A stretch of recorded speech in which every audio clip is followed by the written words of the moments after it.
Hi, this is Paul, and I'm continuing my work in C.S. Lewis's Miracles. There's a video out there, an evening with Matt Dillahunty and Jordan Peterson. It's an unlisted video. I'm sure you'll be able to find it, those of you who are savvy enough to. Someone pointed this out to me in the comments section, and I watched it. And I'm going to watch it again. The guy put a big, because it's unlisted and because the guy put a big, do not copy this recording in any way, blah, blah, blah. And I thought, okay, I respect that. But it's an interesting conversation, and one of the interesting things, Dillahunty, I'd never heard of him before, but apparently he goes around, he's a former Southern Baptist, and he goes around with his own conversion story. It's funny how the conversion stories, this conversion routine kind of flips. The Christians go around on the stump saying, I was blah, blah, blah, blah, blah, and now I saw Jesus, blah, blah, blah. And then you got the people doing the other thing, so... His claim to fame is that he used to be a Christian and he isn't anymore, so now he's an example of you can flip too. But, one of the big things that he talks about in this is, the laws of physics, the laws of physics, the laws of physics, and the laws of physics kind of frame reality. And based on the laws of physics, I kind of want to hear his skeptic speech that he talked to Peterson instead of giving his skeptic speech in Toronto, as if Toronto were lacking in skeptics. We certainly want there to be more, I suppose. But so hopefully if one of you knows if he's got his skeptic speech on YouTube, I'd be interested to watch it. But he keeps talking about the laws of physics, and that grabbed my attention. Great quote by C.S. Lewis. To say that a stone falls to earth because it is obeying a law, such as the law of physics, makes it a man and even a citizen. Now think about that. Why a citizen? Well, citizens obey laws. So what's... one of the things that I read in How to Think by Alan Jacobs, which is a terrific book that I just finished, Jacobs makes the point that so often metaphors, we run into thinking problems when we begin to stop recognizing a metaphor. Law of physics is a metaphor. Well, what's a metaphor of? And this is exactly what C.S. Lewis points out. To say that a stone falls to earth because it is obeying a law, such as the law of gravity, makes it a man, even a citizen. And I'm going to pull up some quotes about some stuff from Rupert Sheldrake in this, where he's talking about laws and metaphors. Well, we're right here already. So interesting. This was a really fascinating video to watch. Russell Brand's interview with Rupert Sheldrake. I've seen it a couple of times, and I know Sheldrake is a very controversial figure in the scientific community, and I'm sure rightfully so. But I'm going to pull up a couple of little pieces from the interview that I think are germane to this conversation. Me.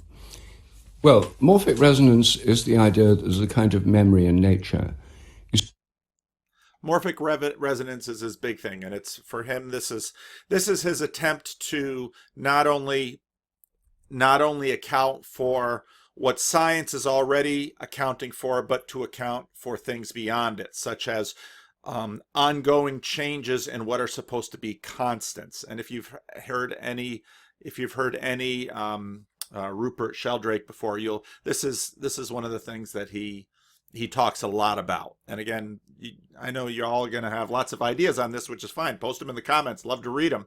But that's his deal. So, and what he's doing is really the process of science, whereas just like you have a universe where the Earth is central and planets are out there, and you imagine that in the Aristotelian system that the planets were on spheres, and Copernicus wants to figure out, exactly how it is, and they discover the spheres aren't perfectly spherical. The planets are the orbits are elliptical, and they redo the math. This is the process of science, and so Rupert is trying to, continue to do science beyond the existing boundaries that science is seeing. But then he makes this observation. Contemporary science, one of the dogmas which was established in the 17th century at the scientific revolution, is the idea that nature is governed by fixed laws.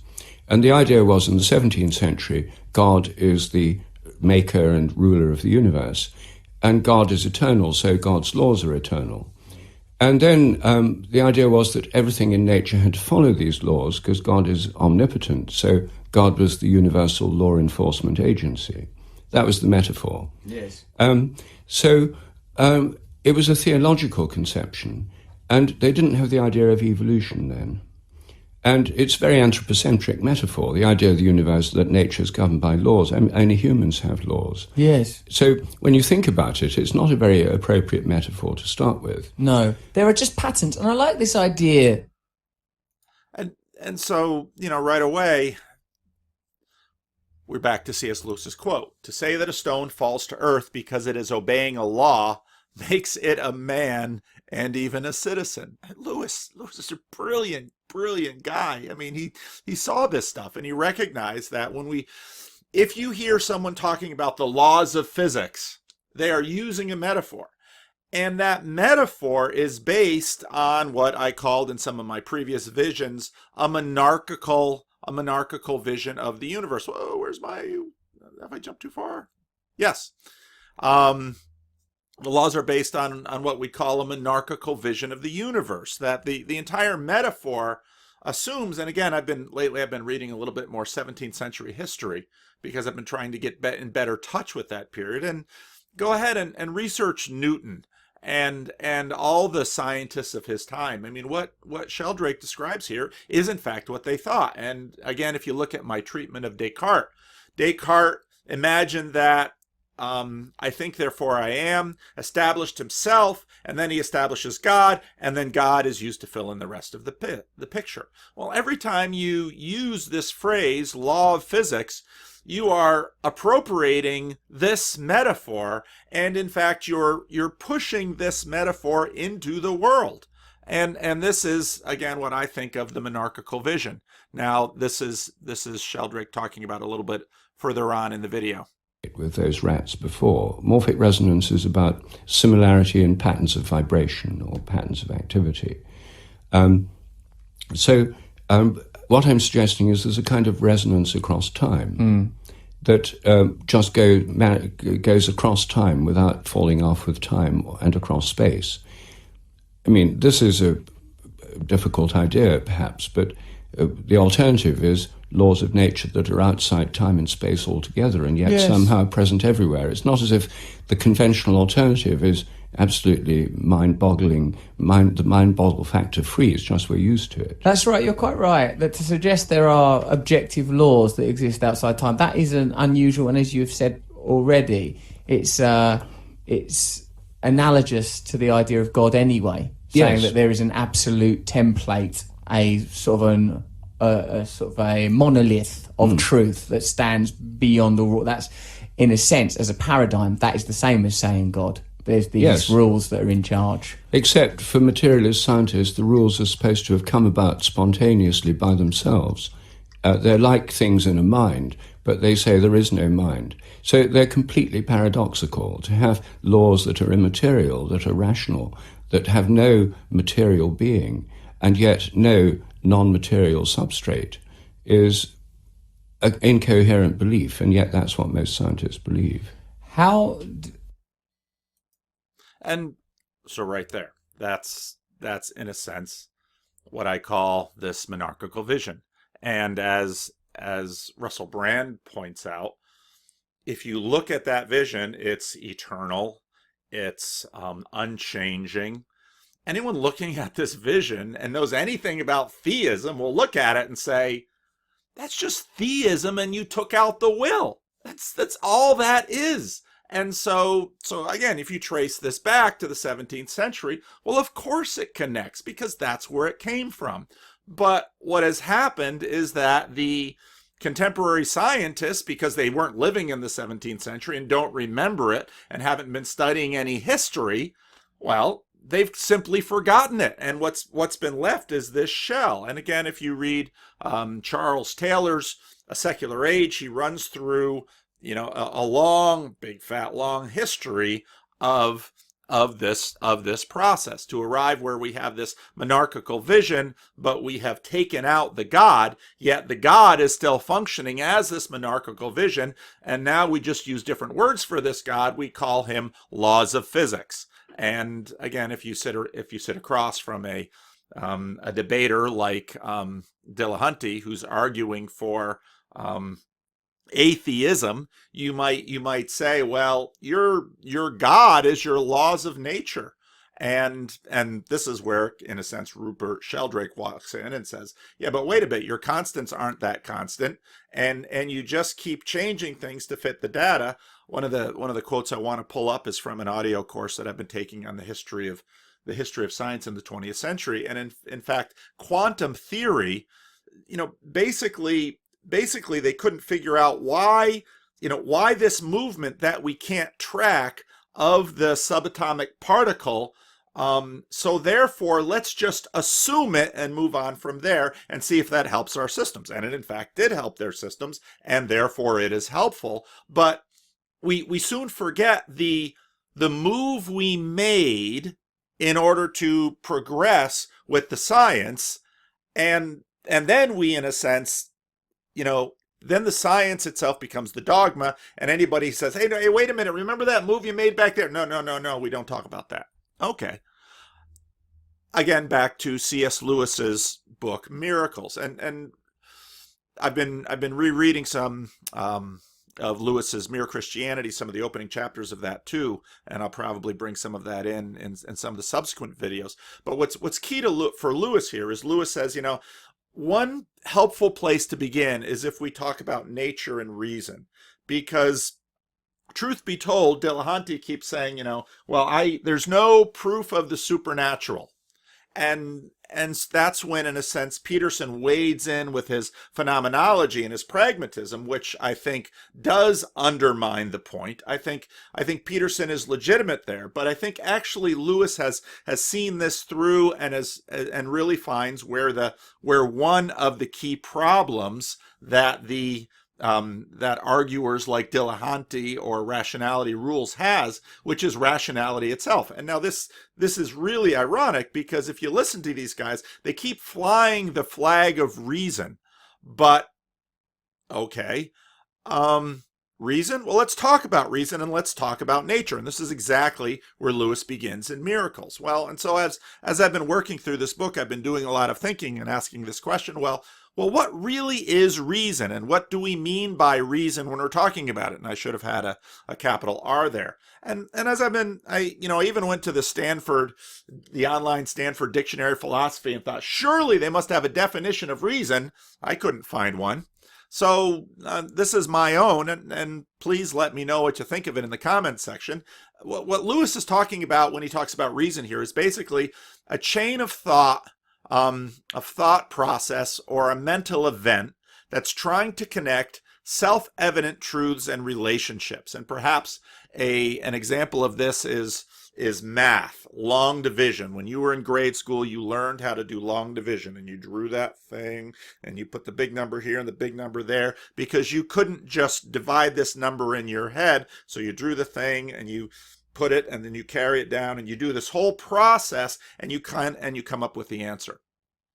Now, what's critical about that is that, in fact, the process is fixed. Your grade school teacher taught you the algorithm, exactly, how to work this process, and the answers are duplicable. In other words, you have those in there, you do the division, you always get the correct answer. If you start in the right place and you follow the process, you end in the right place. And what's important here is that, again, we are trying to transcend individual perception. And the assumption here is that any reasonable person who understands the premises and understands the processes and understands each step at a time will get to the correct conclusion. And we see this in long division, and we see this is, in a sense, what reason is for us. And so if you look at the atheist arguers like Dillahunty or Rationality Rules, this is their answer, that this is the process by which we can arrive at truth. And we see it in mathematics, and then from there we extrapolate on to further and further more difficult and more controversial reasoning. A couple of days ago, after the Bill Maher interview with Jordan Peterson, I posted a video about that, and that one just took off like crazy. Everyone was interested in the overtime segment that Peterson kind of took over with his question, which I thought was a great question. But what's interesting when you look at the comments, people are, of course, are all over the map. Now, for a lot of my regular videos, it's the regular commenters, and it's really I've been terrifically impressed by the community in the comment section.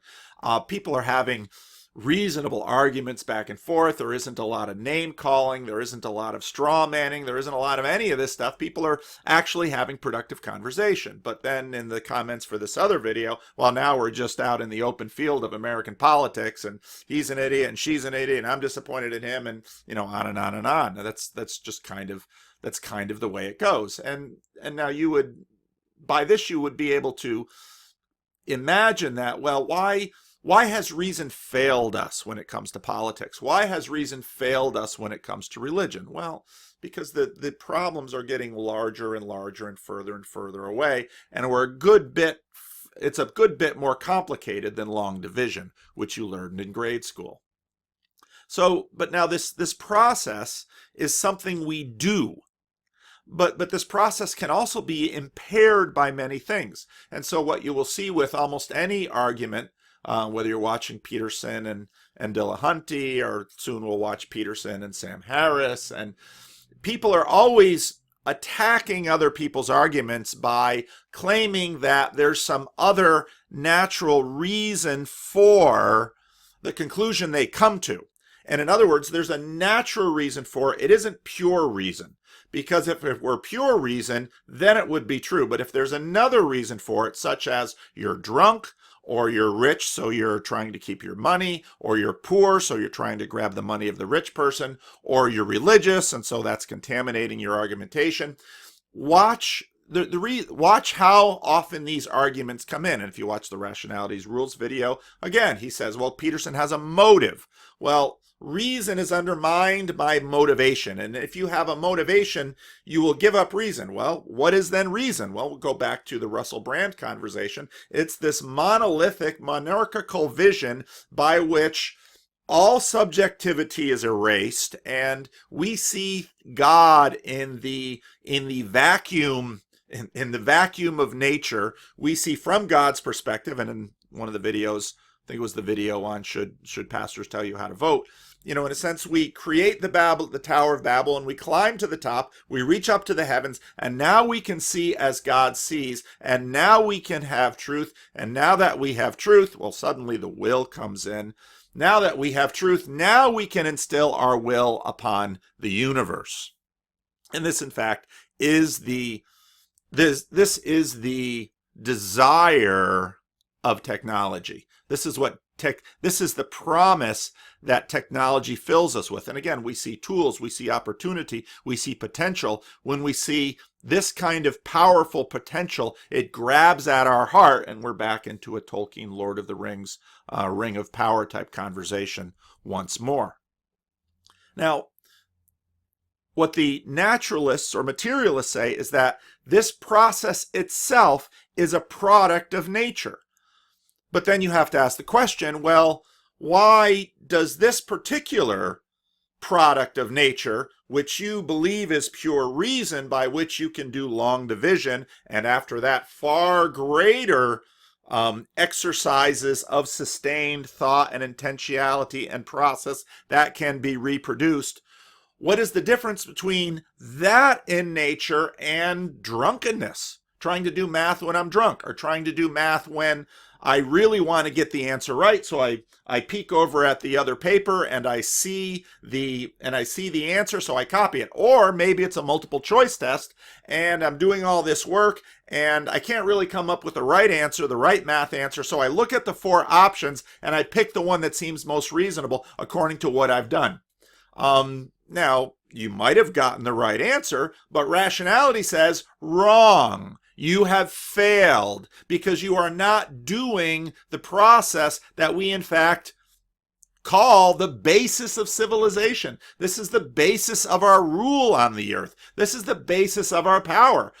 So say one is nature and the other nature. Well, what the naturalists say is, the naturalists or the materialists say is that it's all nature. Well, now you have the problem. Why are you discriminating between one or the other? And how will you know the difference? And in fact, Dillahunty in this, Peterson nails him on why is keeping your head, why do you consider that a good thing? And the next chapter in Lewis is going to deal with morals and these kind of value statements. And Dillahunty says, well, because ancestor after ancestor prioritized self-preservation. Therefore, that priority got encoded in our genes, and that got carried on to me, so I still do it. All right. But your ancestors also encoded racism, and your ancestors also encoded all kinds of things about sexuality, and your ancestors also encoded eating a lot of sugar and eating a lot of fat. But now you come along today and say, well, when it comes to racism, fat and sugar, or rules about sex, we have to change those based on reason, even though our ancestors gave them to us. And this other thing of self-preservation, we know this is good. Well, right away you have a problem. Self-preservation, eating fat and sugar. Does that really work? Well, you don't know, because it's all the same in naturalism. It is, in fact, the whole show. So this is why Lewis goes into nature and reason. And this is where Peterson's point of, coming in via pragmatism and his not seeing world, but reality is this field of potential in which we act. And I'm going to have to go back through the video, and Peterson lists a number of things. And I thought, Peterson's comments there were very clear and helpful.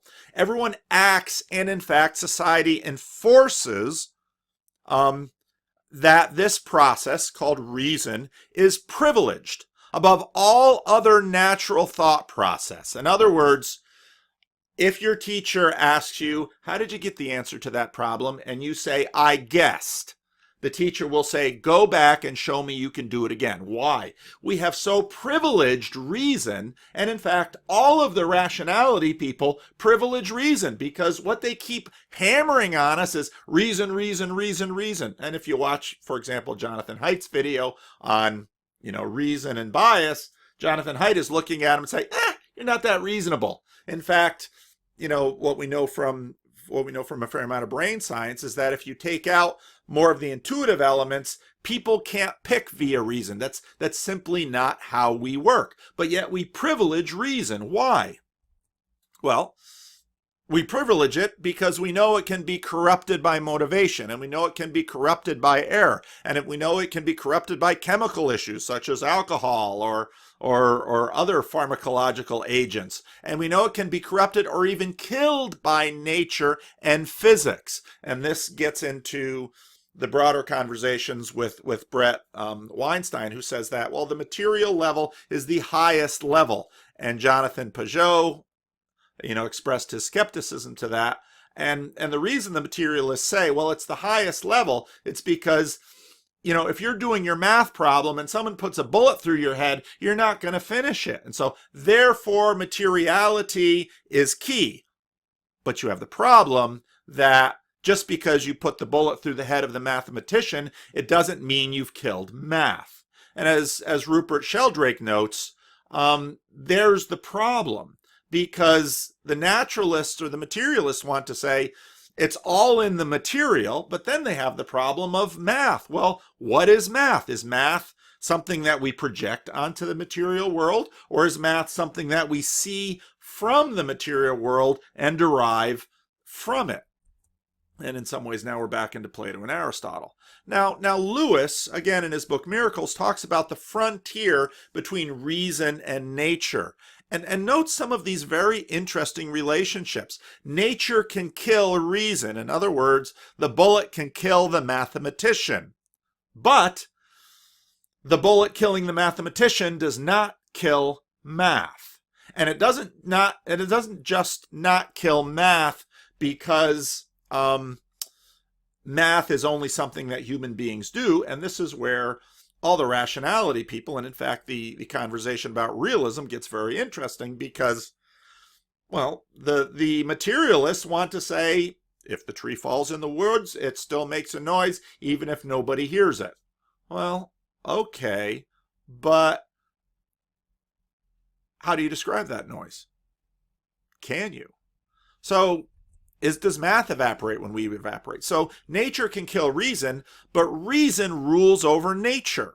Reason can employ nature. We see this all the time with science and technology. Reason can harness nature. Reason can change nature.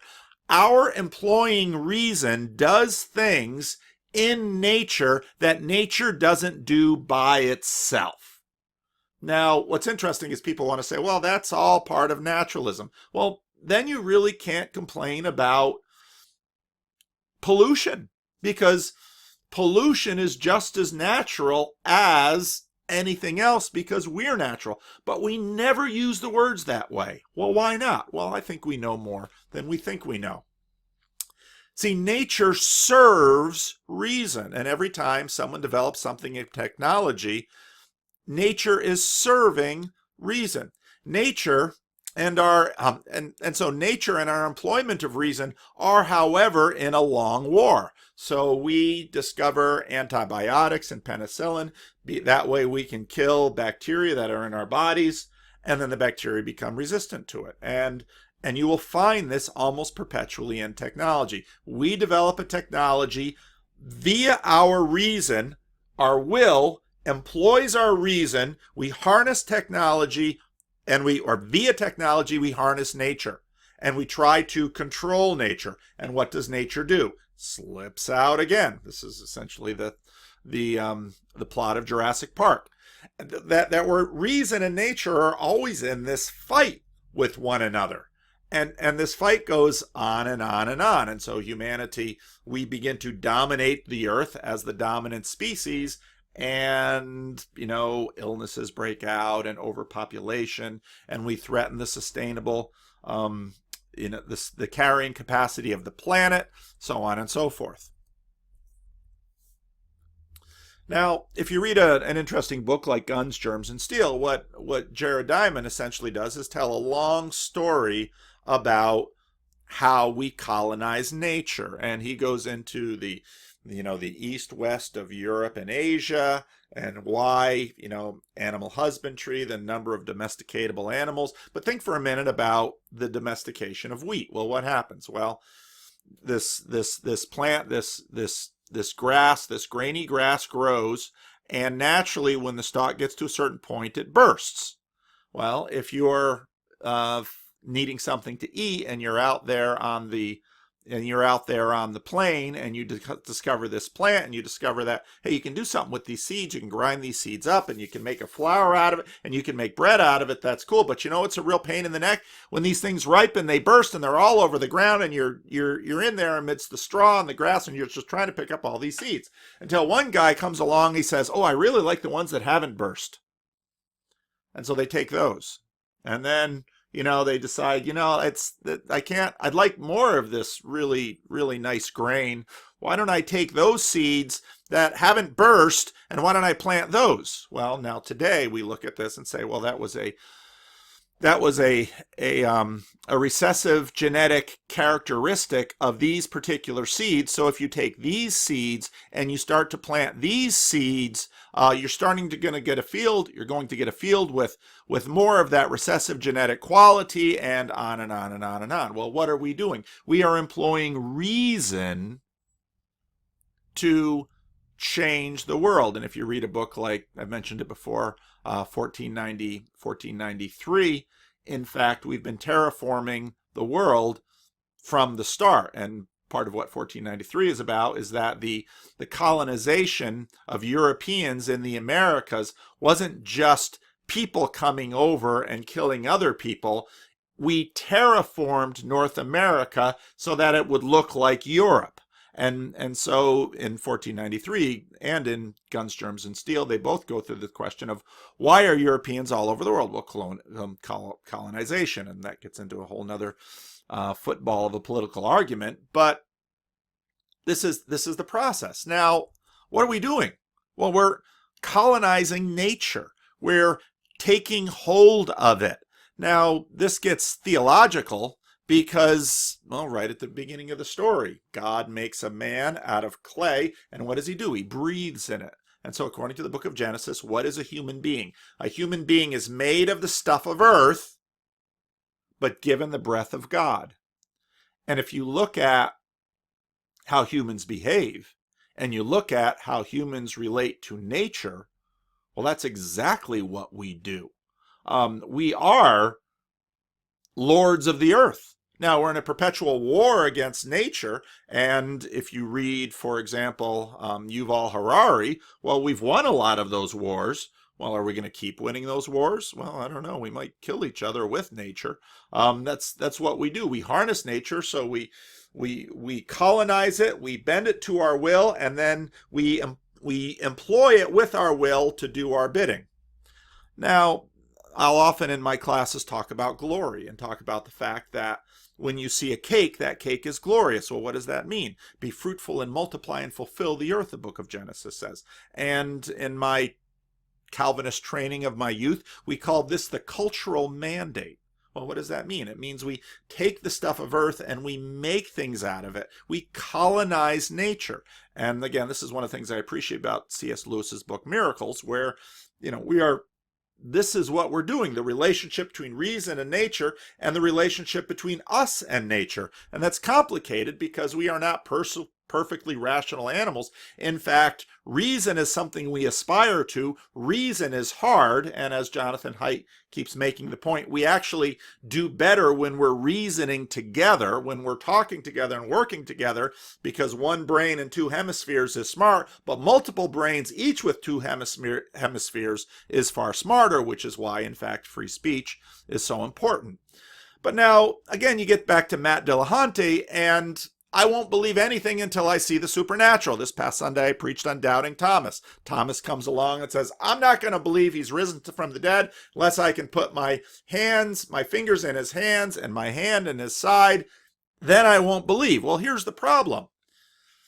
It depends what you describe as nature and supernature. It depends on what you define as supernatural. And this is getting into C.S. Lewis's book on miracles. Well, what do you mean supernatural? Because in fact, we've got supernatural all over the place right now.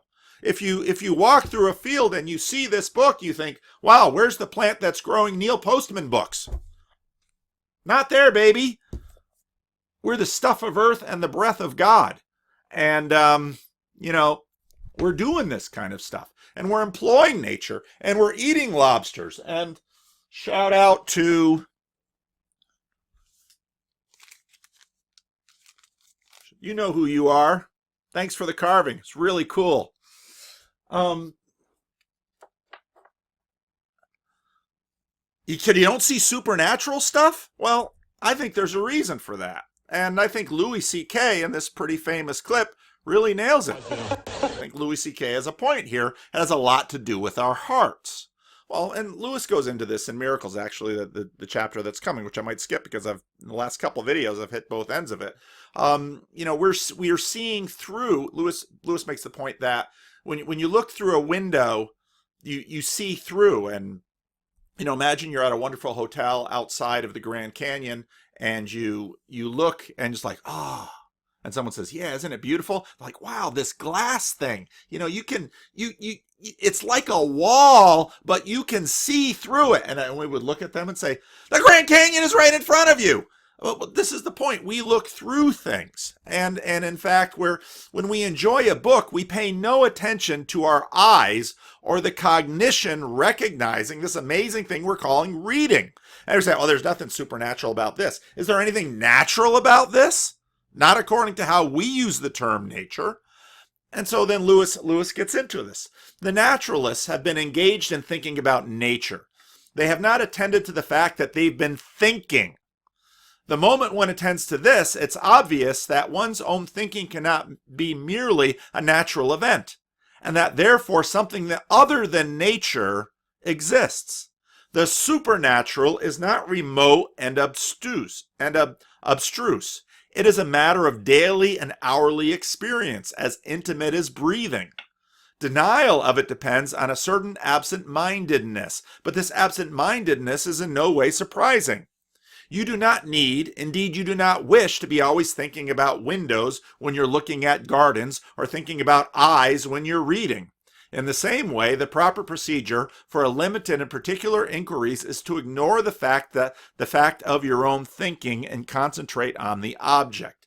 It is only when you stand back from particular inquiries and try to form a complete philosophy that you must take it into account. And so when Peterson is talking to Dillahunty, this is what Peterson is trying to do. He's saying you have to look at a bigger picture because you're not even thinking about thinking. You're saying, I don't see anything supernatural, and you're sitting in a room that is anything but natural by any stretch of the imagination. And you say, well, this was all simply a product of everything, and there's no truth in it. Well, okay, but you don't act that way. For a complete philosophy, you must get in all the facts, which means you took out the subjective, you're going to have to put that back in there. And what are you going to do then? In it, you turn away from specialized or truncated thought to total thought. And one of the facts total thought must think about is thinking itself. There is thus a tendency in the study of nature to make us forget the most obvious fact of all. And since the 16th century, when science was born, the minds of men have been increasingly turned outward to know nature and to master her. Now, if you want to get into what is most supernatural, get into the fact that we are longing to master her. Well, we see tools. This is what we do. They have been increasingly engaged on those specialized inquiries for which truncated thought is the correct method. In other words, as Peterson says many times in his stuff, this is a powerful tool, but it's a tool. I talked with Carbon Mike last night. Carbon Mike made the same point. It is therefore not in the least astonishing that they should have forgotten the evidence for the supernatural. They've completely forgotten the supernatural, even though they're using reason and they're screaming about reason. It's all reason. Oh, okay. Have you thought about what reason is? Have you taken a moment to consider what you're saying and what you're doing when you're reasoning and what the relationship of that is to nature? It is therefore not the least astonishing that we have forgotten the evidence for the supernatural, the deeply ingrained habit of truncated thought that we call the scientific habit of mind was indeed certain to lead to naturalism, unless this tendency were continually corrected from other sources. And again, if you go back and you read Newton and some of those other 17th century scientists, they were embedded in religion. It was so, well, then what's the relationship between their religion and their science? Well, what happened? But no other source is at hand, for during the same period,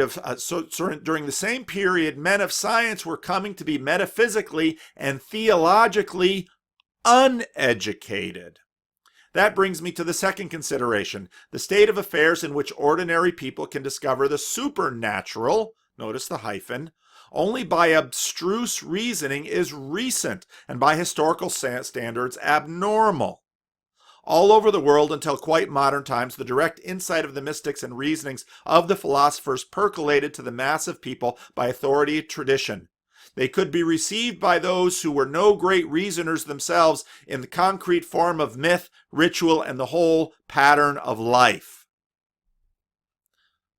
This is the picture that I've made for I don't know how many videos now. The materialists are in the middle. They see objects. They're Newtonian. Peterson comes around and says, y'all aren't seeing all of this. In fact, it's so glaringly obvious. Why would Matt Dillahunty bump his skeptic speech to have a talk with Jordan Peterson? Hierarchies, status. You know, they both see each other as tools. If I can best him in debate, therefore I can move up the hierarchy, I can gain more attention, so on and so forth. We're all playing this hierarchy game. Story governs stuff. We see tools. This is being, this is knowing. And as Lewis says, if you're only looking at the middle and you forget the yellow frame here, well, you don't know anything.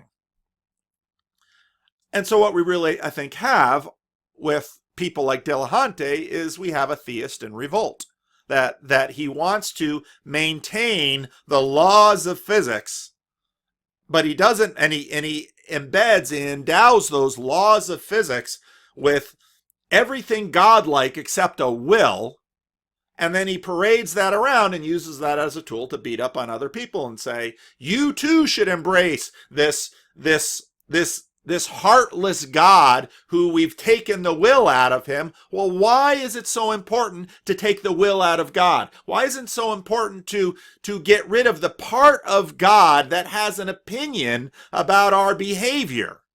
Well, this is my general thought with pantheism, which we're going to get into later in C.S. Lewis's book Miracles, that what pantheism is in a sense similar to science, because once we have a non-personal being at the center of the universe, I, as a personal being with a will look for whatever technology I can find to try to employ that impersonal thing and use it. So when I pick up this micro USB cable, well, this is a tool.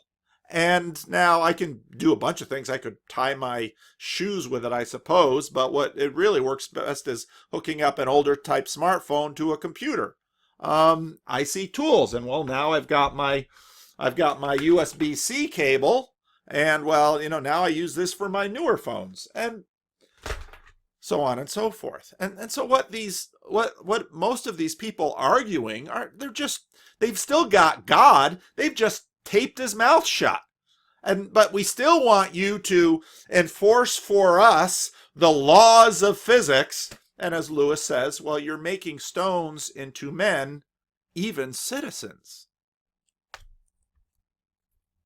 Now, beginning of chapter 5, Lewis says, now we're going to have to talk about morality. Because if you think doing long division is hard, think about answering the questions of, should you sleep with someone else beside your spouse? Now, adultery is a wonderful example because, unlike many of the other formerly prohibited aspects of traditional sexuality, even sexual libertines will look down on adulterers, and they might be polys, and they might say, well, you can sleep with anyone, but first check with your partner, because that would be betrayal. Well, now we've got some law of reciprocity going, and if I betray someone, yeah, that's kind of bad, but we sure don't want it done to me. So further difficulty with naturalism. Even as rigorous a determinist as Karl Marx, who at times described the social behavior of the bourgeoisie in terms which suggested a problem in social physics, pay attention to the language, could subject at other times a withering scorn which only the presupposition of moral responsibility could justify. And this is the heart of the complaint, that you can't have it both ways. You want to scorn someone for what is natural? Well, here's where these arguments get interesting, because we want to say, well, we really shouldn't condemn people for things that they're not responsible for. Okay. If you're a materialist, you're not responsible for anything. There's no you to be responsible for. Yet no materialists seem to live this way. Because I should correct myself. There might be materialists that really live this way. We just never hear from them. The reason we never hear from them is that they are so thoroughgoing and so disciplined in the practice of their non-faith that they don't bother to try and correct anyone who's living any other way. And that would actually be consistent for that philosophy. Every time you see a materialist take the stage and want to argue for his point, he is betraying his point. And this is exactly why Lewis starts right at rationality. Peterson starts with phenomenology and starts to bracket the whole thing and say, hey, you can't see that. He doesn't get very far with Dillahunty. They spend most of the time talking past each other. Well, this is why Lewis begins with reason. Some people regard logical thinking as the deadest and driest of our activities and may therefore be repelled by the privileged position I gave it in the last chapter. Now, what's interesting is Lewis is dead on right, because if I would show most of my friends a video from Rationality Rules or Matt Dillahunty, they're just not going to have any patience for it. And so then they're going to say, reason, logical thinking. That's all. I'd rather be intuitive. Well, there's good reason people would rather be intuitive, because intuition is often smarter, and it's a whole lot easier than rational thinking. But it's the rationalists that fly this flag. And so they first get tagged on being boring and heartless and, all you rational people, that's no fun at all. And Lewis says in the last chapter, probably a lot of you said that. But logical thinking, reasoning, capital R, had to be the pivot for the argument, because of all the claims which the human mind puts forward, the claim of reasoning to be valid is the one which the naturalist cannot deny without, philosophically speaking, cutting his own throat. And this is exactly right. You want to privilege reason? Please tell me why. Well, because it gets answers, because it yields results, because it yields predictability.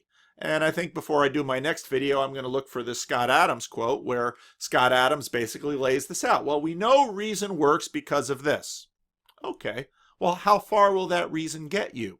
It isn't very popular. The numbers of people who really do this are quite small, and that's probably because of nature. Probably a tiny, maybe 10% of the population is capable and desirous of doing this kind of rational thinking. You're not going to take over the world. Why? Because of nature.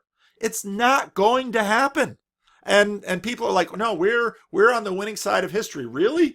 You've been playing this song for over 100 years, and the first big success was killed in the mud of Belgium and France in the First World War. You cannot, as we saw, prove that there are no proofs, and you can, if you wish, regard all human ideas as illusions and all human loves as biological byproducts, which is exactly what Dillahunty does. That is, you can do so without running into flat self-contradiction and nonsense. Whether you can do so without extreme implausibility, without accepting a picture of things which no one really believes, is another matter. And this then leads to the deep irony that the rationality flag that the rationalists are flying is in fact one of the most supernatural things we experience every day. It is the supernatural basis for bread, for air travel, for cell phones, for science, for argument itself. And the rationality people keep saying, I don't see anything supernatural. You're doing something supernatural. Why don't you just stop and say, wow, I'm the stuff of earth and the breath of God. And every time I pull a loaf of bread off a shelf and toast it and take a bite, what is it about eating bread? Anyway, there's another little segment on miracles.